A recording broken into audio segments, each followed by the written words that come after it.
জন্য আজকে আমরা এই সেমিকন্ডাক্টর ন্যাশনাল যে টাস্ক ফোর্স আছে আমরা গতকালকে সেটা রেকমেন্ডেশন প্রধান উপদেষ্টাকে সাবমিট করেছি, তো সেটা নিয়ে একটু আপনাদেরকে ব্রিফিং দিতে এসেছি। আমার সাথে ইনফ্যাক্ট টাস্ক ফোর্সের কয়েকজন মেম্বারও আছেন। তা আমি একটু টাস্ক ফোর্সে যারা ছিলেন তাদের নামগুলো একটু বলি, আর যারা আছেন তাদেরকে আমি একটু পরিচয় করে দিচ্ছি। তো আমাদের প্ল্যান ছিল যে আমরা টাস্ক ফোর্সটা একটা অল পার্টি টাস্ক ফোর্সের মতো করব, যেখানে সরকার থেকে কিছু মানুষ থাকবেন, ইন্ডাস্ট্রি এক্সপার্ট কিছু থাকবেন, একাডেমিয়া থেকে কিছু মানুষ থাকবেন, আর নন রেসিডেন্ট বাংলাদেশি যারা সিলিকন ভ্যালিতে আছেন বা সেমিকন্ডাক্টর নিয়ে কাজ করছেন এরকম কিছু মানুষকে আমরা একসাথে রাখতে চাই। তো প্রত্যেকটা রেপ্রেজেন্টেশন থেকেই 3জনকে করে নেওয়া হয়েছিল, আর একজন মেম্বার সেক্রেটারি নেওয়া হয়েছিল বিডা থেকে। তো সরকার থেকে ছিলেন, আমি ছিলাম, আমার সাথে আমাদের আব্দুর রহমান খান যিনি এনবিআর এর চেয়ারম্যান উনি ছিলেন, এবং Shish Haider Chowdhury secretary ICT division উনিও ছিলেন।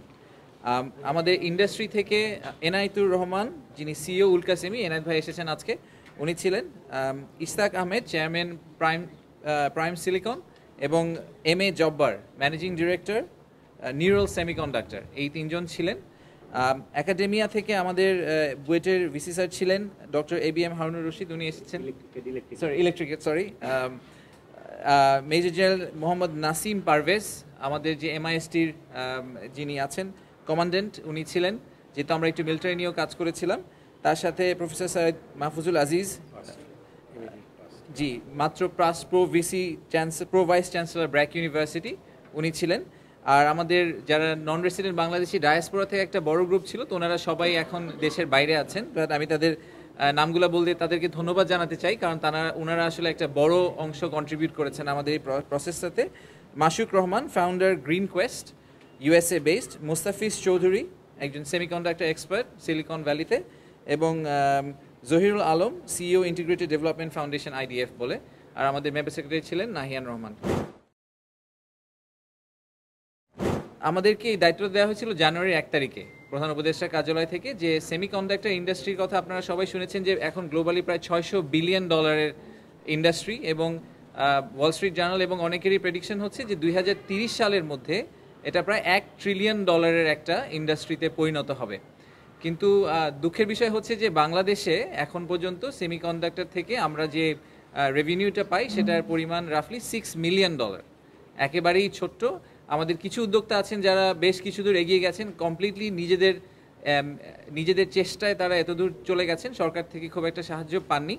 কিন্তু এই জায়গাটাতে আসলে গ্লোবালিও অনেক অনেক রিপোর্ট আছে যেখানে বলা হচ্ছে যে সেমিকন্ডাক্টর ইন্ডাস্ট্রি আসলে নেক্সট অয়েল ইন্ডাস্ট্রি, এভাবে বলা হয় যে অয়েল ইন্ডাস্ট্রিতে যেরকম বড় ধরনের ট্রিলিয়ন ডলারের একটা সম্ভাবনা রয়েছে ছিল, এবং এখন ওটা গ্রো করছে, সেমিকন্ডাক্টরও ভবিষ্যতে এরকম একটা জায়গায় চলে যাবে।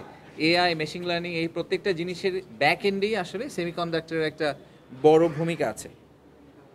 তো আমাদের ন্যাশনাল এফডিআর জন্য যে আমরা হিটম্যাপ করেছিলাম বিডা থেকে, সেখানেও কিন্তু সেমিকন্ডাক্টরকে আমরা একটা ফোকাস ইন্ডাস্ট্রি হিসেবে রেখেছিলাম, যেই সেক্টরে আমরা মনে করছি যে বাংলাদেশের সম্ভাবনা রয়েছে।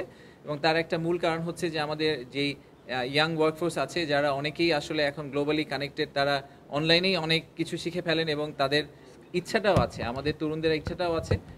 ইঞ্জিনিয়ারিং ইউনিভার্সিটি থেকে যারা বের হয়ে আসছেন তারা গ্লোবালি খুব ভালো ভালো জায়গায় প্লেসড হচ্ছেন।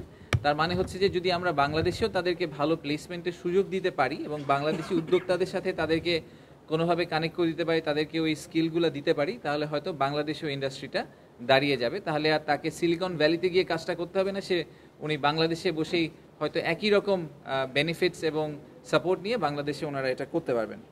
তো একদম যদি টাস্কফোর্সের যে অবজেক্টিভ যেটা ছিল সেখানে আমরা কয়েকটা জিনিস করার চেষ্টা করছি। প্রথমত আমরা একটা গ্যাপ অ্যাসেসমেন্ট করার চেষ্টা করছি, যে যেটা আমাদের দরকার আর আমরা এখন কি ডেলিভারি করছি সেটার মধ্যে গ্যাপটা কতটুকু আছে।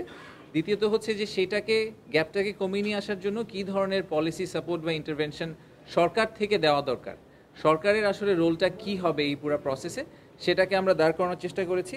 এবং তারপরে আমরা একটা রোড ম্যাপ দেওয়ার চেষ্টা করেছি কমিটি থেকে, যে ন্যাশনালি একটা যদি রোড ম্যাপ আমরা সেট করতে পারি এবং কিছু অ্যাকশন আইটেম আইডেন্টিফাই করতে পারি, যে শর্ট টার্মে আমরা কি করব, মিডিয়াম টার্মে আমরা কি করব, লং টার্মে আমরা কি করব একসাথে মিলে।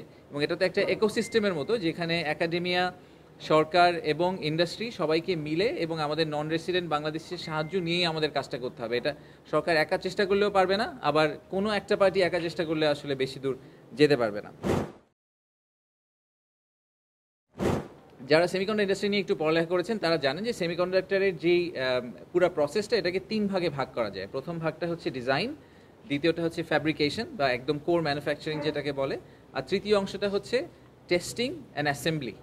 তো আমাদের ইন্ডাস্ট্রিটা এই মুহূর্তে বাংলাদেশে আসলে মোস্টলি ডিজাইন সাইড নিয়ে কাজ করে, এবং সবচেয়ে বড় ইনভেস্টমেন্টের আসলে মানে যদি আমি একদম একুইটি ইনভেস্টমেন্ট বা ফাইন্যান্সিয়াল ইনভেস্টমেন্টের কথা বলি, সেটা আসলে প্রাইমারিলি করতে হয় ফ্যাব্রিকেশন প্ল্যান করতে। আমি একটা এক্সাম্পল দিই যে খুব রিসেন্টলি ইন্ডিয়াতে ভারতে একটা ফ্যাব্রিকেশন প্ল্যান্ট নিয়ে টাটা গ্রুপ কাজ করছে। তাদের ওই প্ল্যান্টের তারা এস্টিমেটেড ইনভেস্টমেন্ট বলেছে, জাস্ট একটা ফ্যাব্রিকেশন প্ল্যান্ট, সেটার এস্টিমেটেড ইনভেস্টমেন্ট হচ্ছে প্রায় $12 বিলিয়ন। সো এটা is a huge investment exercise. তো সেটা হয়তো আমাদের দেশের পক্ষে ইমিডিয়েটলি করা সম্ভব হবে না, কিন্তু ডিজাইনের সাথে সাথে আমরা ইজিলি আবার শেষ অংশ যেটা testing and assembly, packaging, testing, assembly, এই পার্টটাতে আমরা ডেফিনেটলি একটা রোল প্লে করতে পারি বলে আমরা মনে করছি। সো মোটা দাগে আমরা আসলে এই শর্ট টার্ম এবং মিডিয়াম টার্মে বাংলাদেশকে দেখছি যে ডিজাইন থেকে তারা আমরা গ্র্যাজুয়েট করে ডিজাইনে আরও এক্সপ্যান্ড করব, একই সাথে আমরা প্যাকেজিং এবং অ্যাসেম্বলির সাইডেও চলে যাব। তো এই প্রত্যেকটা অংশে আমরা শর্ট, মিডিয়াম, লং টার্মের কিছু সাজেশন দিয়েছি। তো এই সাজেশনগুলোকে প্রাইমারিলি 3টা ভাগে ভাগ করা যায়, এবং 3টা ভাগ নিয়ে আমি আসলে আমাদের 3জনকে বলবো একটু 1-1.5 মিনিট করে একটু বলতে যে আমরা কী ধরনের সাজেশন দিয়েছি। প্রথমটা হচ্ছে স্কিল ডেভেলপমেন্ট। আমাদের যেই যারা আসলে ইন্ডাস্ট্রিতে কাজ করবে তাদের স্কিল ডেভেলপমেন্ট করার জন্য আমরা কিভাবে আসলে একটা ফ্রেমওয়ার্ক দাঁড় করাতে পারি। দ্বিতীয়টা হচ্ছে business environment and policy support. সরকার থেকে আসলে কি কি পলিসিগত চেঞ্জ করা লাগবে বা ইনফ্রাস্ট্রাকচারাল সাপোর্ট দেওয়া লাগবে, যাতে ইন্ডাস্ট্রিতে যদি কোনো জায়গায় ফান্ডিং শর্টেজ থাকে ফর এক্সাম্পল, সেই জায়গাগুলোতে সরকার কিভাবে ইন্টারভিন করতে পারেন। আর শেষটা হচ্ছে গ্লোবাল লিঙ্কেজ অ্যান্ড কোলাবোরেশন। আসলে সেমিকন্ডাক্টর ইন্ডাস্ট্রিটা গ্লোবালি অনেক বড় হয়ে গেছে অলরেডি। আমরা তাইওয়ানের কথা অনেক শুনি, মেইনল্যান্ড চায়নার কথা শুনি, আমেরিকার কথা শুনি, জাপান, কোরিয়ার কথা শুনি, এবং এইসব দেশে আমাদের অনেক দেশেই অনেক বড় বড় কোম্পানিতে আমাদের বাংলাদেশি নন রেসিডেন্ট অনেকে অলরেডি কাজ করছেন। তো তারা আমাদেরকে আসলে কোনোভাবে কানেক্ট করে দিতে পারেন কিনা, তাদের থেকে আমরা বেস্ট প্র্যাকটিসটা নিয়ে আসতে পারি কিনা, বা ভবিষ্যতের কিছু বিজনেসকেও ডেভেলপ করে নিয়ে আসতে পারি কিনা। আসলে তো এটা ইটস এ গ্লোবাল বিজনেস, আপনি দেশে বসে দেশে সার্ভ করলে হবে না, আপনাকে বাইরের কাস্টমারকে সার্ভ করার চেষ্টা করতে হবে। তো সেই জায়গায় আসলে তাদের সাথে আমরা কিভাবে কোলাবোরেট করতে পারি, আমরা কি দেশের বাইরে কোনো একটা প্রোগ্রাম করতে পারি কিনা, বা এরকম বিভিন্ন ধরনের সম্ভাবনা নিয়ে চিন্তাভাবনা এবং কথাবার্তা হয়েছে।